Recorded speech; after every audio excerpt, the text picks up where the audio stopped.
मैं पहला कार्यक्रम में अमित भैया देख रहा हूँ। पत्रकार दीर्घा लिखा हुआ है, अतिथिगण लिखा हुआ है, पुरुष दीर्घा लिखा हुआ है, इधर महिला दीर्घा लिखी हुई। मैं सब दीर्घा को प्रणाम करता हूँ। सभी लोग अपने अपने दीर्घा में ही बैठे हैं, लेकिन महिला दीर्घा में जो पुरुष बैठे हैं उनको मैं विशेष प्रणाम करता हूँ।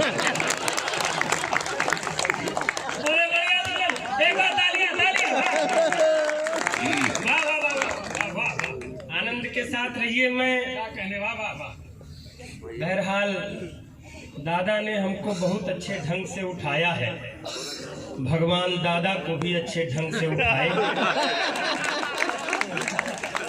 बस ऐसे मन से करते रहना। मोबाइल रख दीजिए, कोई दिक्कत नहीं है, सब यूट्यूब में मिल जाएगा। आप बस प्रेजेंट को, वर्तमान का आनंद लीजिए। जो व्यक्ति वर्तमान का आनंद नहीं ले पाया, भविष्य उसको कभी आनंद नहीं दे पाया। आप इसको रखो, आनंद के साथ रहो बस। अभी मणिका हमारी प्यारी बहन वंदना करके गई है माँ की। यकीन मानिए आप लोग भी महसूस करते रहे होंगे, जब वो माँ की वंदना कर रही थी तो साक्षात वैष्णो माँ का अवतार लग रही थी। उसके बाद रामकिशोर दादा ने डायरेक्ट हमको खड़ा कर दिया। ऐसा लगा जैसे वैष्णो माता के बाद डायरेक्ट भैरव बाबा मंच पर प्रकट हुए। मैं रीवा से आया हूँ महाराज, रीवा से आया हूँ मैं। जो लोग रीवा गए होंगे वो जानते हैं संतजन विराजमान है। अमन भैया और मणिका और राम भाई और रामकिशोर दादा तो कई बार गए। रीवा सफेद शेरों की धरती कही जाती है, व्हाइट टाइगर की धरती कही जाती है रीवा। ये अलग बात है कि आप लोग हमको देख करके सोच रहे होंगे कि व्हाइट टाइगर की धरती में तुम जैसा ब्लैक चिंपैंजी कहां से पैदा हो गए। हल्के मत लीजिएगा, मजाक नहीं कर रहा हूँ। रामकिशोर दादा नवरात्रि के कार्यक्रम में हमको बाराबंकी बुलाए थे महाराज जी। मैं सच घटना बताऊंगा, जो बात बोलूंगा सच ही कहूंगा, सच के सिवा कुछ नहीं कहूंगा। हालांकि ये बात मैं हर जगह कहता हूँ। नवरात्रि के कार्यक्रम में दादा हमको बुलाए थे। मेरे चेहरे से नजर मत हटाइएगा, कवि सम्मेलन आपको उठाने की जिम्मेदारी है, कवियों के साथ साथ आपकी भी जिम्मेदारी है। ये अगर इतनी दूर से परिश्रम करके आए हैं तो अयोध्या वालों एक बात निवेदन करता हूँ, ये जितना कुछ बनाया गया है, जितना पंडाल बनाया गया, जितनी मेहनत अनुराग भाई ने, प्रशांत भाई ने, उनकी पूरी टीम ने की है।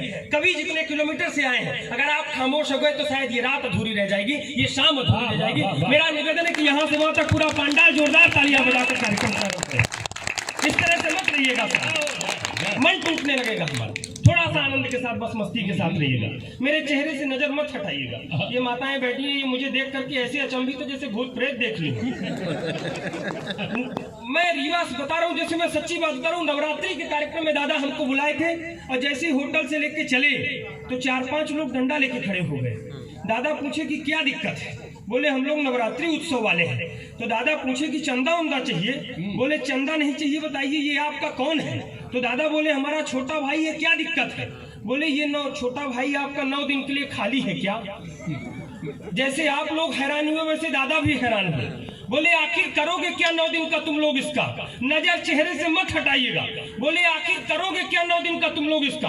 बोले नहीं, हम लोग नवरात्रि उत्सव वाले हैं। लाइट टेंट पंडाल माइक सब की व्यवस्था हो गई है, माता जी की मूर्ति भी आ गई है, लेकिन मूर्ति के नीचे जो राक्षस लेटा रहता है वो हमको नहीं मिल पा रहा। वाह वाह वाह। अगर ये 9 दिन के लिए खाली हो तो हमारा काम बन जाएगा। माँ सरस्वती को प्रणाम करता हूँ। पूज्य संत मंच पर विराजमान है, उनको प्रणाम करता हूँ। माताएं बहनें श्रोता दीर्घा में आप सब जो लोग विराजमान है सबको प्रणाम करता हूँ। आयोजक मंडल के एक सदस्य को प्रणाम करता हूँ, कविजनों को प्रणाम करता हूँ, लाइट टेंट पंडाल माइक सबको प्रणाम करता हूँ। दरअसल महाराज जी मैं प्रणाम इसलिए भी इतना ज्यादा कर लिया करता हूँ क्योंकि जब आप लोग शाम को घर लौट करके जाएं तो आपस में ये चर्चा करें कि कभी तो मंच में 6-7 आए थे, लेकिन पढ़ा लिखा और संस्कारित अपना रीवा वाला हमें शुक्ला भी लग रहा है। इसी दरअसल मुझको अभी तक विश्वास नहीं हो रहा है, अभी तक विश्वास नहीं हो रहा है कि आप लोग श्रोता बैठे हैं। मैं विवाह के पहले एक बार राम भाई मुझको और ले आए थे कार्यक्रम में इटावा के पास। मैं उस समय गीतकार भी बहुत अच्छा था। ऐसा होता है प्रशांत भैया, ऐसा होता है। विवाह के पहले जो लोग मोहम्मद रफी की तरह गीत गाते हैं, विवाह के बाद ज्यादातर मनमोहन सिंह हो जाते हैं। मैं 15 मिनट तक आंख बंद करके गीत पढ़ा, चेक कर रहा हूँ कि श्रोता कितने बैठे। मैं 15 मिनट तक आंख बंद करके गीत पढ़ा और जब आँख खोला तो केवल एक का श्रोता बचा था, बाकी सब चले गए। तो हम प्रणाम कर लिए उसको, हम कहे धन्य है आप जैसा श्रोता मैंने आज तक नहीं देखा, बताइए मैं आपके लिए क्या करूं। तो वो भी हाथ जोड़ा, बोला भैया आप कुछ मत करिए, और अगर आप शांत हो जाते तो मैं ये कुर्सी गद्दा माइक लेके चला जाता, मैं टेंट वाला बैठा। ताली जोरदार बजाइए। नहीं खींच लीजिए आप आनंद के साथ। आपको कोई, मैं जितनी इज्जत कैमरामैन की करता हूँ उतनी मैं किसी व्यक्ति की नहीं करता। कैमरामैन इस देश में सबसे खतरनाक प्राणी है। अमित भैया जानते हैं, मेरे कलर भले इस तरह है, लेकिन मेरी श्रीमती कैटरीना कैफ की दूसरी अवतार है। हालांकि मैं भी किसी विक्की कौशल से कम नहीं लगता। अच्छा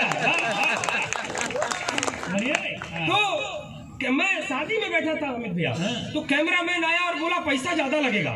हम कहे इतनी देर तू क्यों बता रहा है कि पैसा ज्यादा लगेगा? बोला भैया कैमरे में टेक्निकल प्रॉब्लम आ रही है। हम कहे क्या टेक्निकल प्रॉब्लम आ रही है? बोला भैया कैमरे की ब्राइटनेस बढ़ाता हूँ तो दुल्हन की फोटो गायब हो जाती है, और कैमरे की ब्राइटनेस कम करता हूँ तो दूल्हे की फोटो गायब। ताली जोरदार बजा भैया। इसी मन के साथ आप सब रहिएगा। ये सब वीर रस के कवि, बड़े बड़े श्रेष्ठ कवि आए हैं जिनको आपको सुनना है। ऐसा नहीं है कि मेरे अंदर भी वीर रस नहीं जागा महाराज। मेरे अंदर भी विवाह के पहले एक बार वीर रस जागा था। पहले हाँ दादा, यही हो सकता, विवाह के पहले ही हो सकता है। देश बदलने की बात समझ। मैं प्रणाम करता हूँ, मेरे खड़े होते ही पुलिस की वर्दी के लोग निकल रहे हैं, मैं विशेष प्रणाम करता हूँ।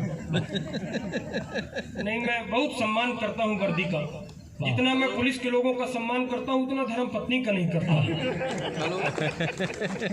अच्छा है। मैं भोपाल में कॉन्फ्रेंस में था, तो वहाँ एक अमेरिका से आया था, वो खड़ा हुआ बोला हमारे यहाँ की पुलिस इतनी तेज है कि 3 दिन के अंदर पता लगा लेती है कि अपराधी कौन है। अरे हम सन्न रह गए दादा। एक जापान से खड़ा हुआ धीरे से बोला हमारे यहाँ की पुलिस इतनी तेज है कि 1 दिन के अंदर पता लगा लेती है कि अपराधी कौन है। धीरे से हम भी खड़े हुए महाराज। हम कहे तुम बहुत पिछड़े हुए देश के लोग, हम हिंदुस्तान से आए हैं, रीवा, सतना, मध्य प्रदेश, उत्तर प्रदेश। हमारे यहाँ की पुलिस इतनी तेज है कि उसको अपराध होने के पहले ही पता रहता है कि कहाँ है अपराधी, कौन होगा।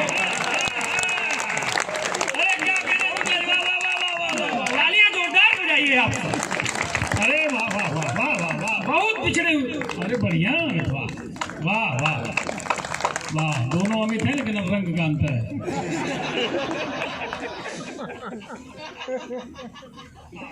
नहीं पर अमित ही अमित को माला पहनाएंगे तो तीसरा अमित कैसे हो पाएगा। लेकिन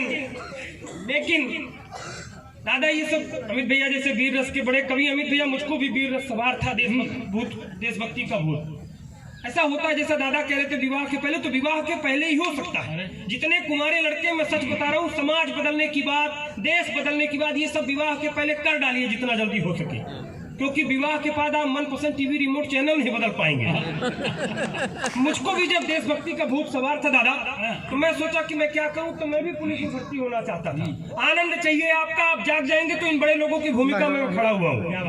तो मुझको लगा कि मैं क्या करूं, तो मैं पुलिस में भर्ती होना चाहता था। जबलपुर ग्राउंड पहुंच गया, सामने हवलदार साहब खड़े थे, कमिश्नर साहब खड़े थे, बोले छाती में फीता लगाओ, बताओ देश के लिए क्या कर सकते हो, तभी पुलिस में भर्ती हो पाओगे। हम छाती में फीता लगाए, उनके साहब तन मन धन सब कुछ अर्पण कर सकता हूँ और क्या कर सकता हूँ, तब भी खुश नहीं हुए। बोले दोबारा फीता लगाओ और बताओ देश के लिए क्या कर सकते हो। हम फिर फीता लगाए, हम कहे साहब आखिरी सांस तक लड़ सकता हूँ और क्या कर सकता हूँ, तब भी खुश नहीं हुए। बोले अंतिम मौका दे रहा हूँ, ठीक से फीता लगाओ और बताओ देश के लिए क्या कर सकते हो, तभी पुलिस में भर्ती हो पाओगे। महाराज जी इस बार छाती में फीता लगाए और हम सांस फुला के बोले, हम कहे साहब ऐसा है कि हम 1.5 लाख तक दे सकते हैं। दोनों हाथ में उठा करके तालियां, वाह वाह वाह। अरे भाई क्या बात है भाई, वाह वाह वाह। बस इसी आनंद के साथ आप सब रहिए, कोई दिक्कत वाली ज्यादा बात नहीं। अच्छा है, कोई बात नहीं। बच्चे इधर से जो आ गए हैं बार बार लड्डू की तरफ दौड़ते हैं तो मन भटकता है। हालांकि बच्चे आ जाए मंच में, बच्चे खतरनाक हैं आजकल, बच्चे पैदा ही नहीं होते, डायरेक्ट बाप पैदा होते हैं। मैं दमोह में कार्यक्रम दे रहा था तो एक बच्चा रोया परसों, तो सामने माता जी की गोद में था। हम कहे माता जी इसको पूछिए, बच्चे को चुप कराइए, ये क्यों रो रहा है, इसको पूछिए। तो माता जी भी बोली कि हमारा बच्चा भी यही बोल रहा है कि जो माइक में बोल रहा है इसको चुप करा लीजिए। इसी तरह आनंद, ताली देखिए बजानी इस पड़ेगी, ताली बजाने से हमारा थोड़ा सा गियर लगता है, आदत है हम कवियों की, आदत किसी की खराब ना हो जाए, बड़ी खराब चीज है। हमारे मोहल्ले में एक बस कंडक्टर की शादी हुई तो आदत खराब थी। जब जयमाले में पहुंचा तो बीबी से बोला कि थोड़ा और खसको, अभी 2 सवारी की जगह और खाली है। आदत खराब, आदत हमारी भी खराब थी। हम खुद पंडित आदमी दादा, हमारी भी आदत खराब है। अमित भैया, मैं पहली बार जब फ्लाइट में बैठा, पंडित आदमी की आदत कितनी खराब। महाराज जी, मैं हवाई जहाज में पहली बार बैठा तो एयर होस्टेज आई, बोली सर क्या चाहिए आपको? हम बोले हमको पूरी चाहिए। पंडित आदमी क्या मांगे? बोले सर क्या चाहिए आपको? हम कहे हमको पूरी चाहिए, खीर चाहिए, आलू कद्दू की सब्जी चाहिए। एयर होस्टेस का दिमाग खराब हो गया, वो मेरे कान में मुंह लगाई और बोली देखिए सर, आप फ्लाइट में बैठे, विजय माल्या तेरहीम नहीं बैठे। ताली जोरदार आनंद के साथ, बस इसी मन के साथ। बढ़िया बढ़िया। 4 पंक्तियां मैं धीरे से शुरू करता हूँ। 4 पंक्तियां मैं शुरू करता हूँ। एक बार मेरा मन है कि अनुराग भाई और उनकी पूरी टीम के लिए, इस उत्साह के लिए आप सबकी पूरी तालियां एक बार पुरजोर यहाँ बुझनी चाहिए। उन्होंने बड़ी मेहनत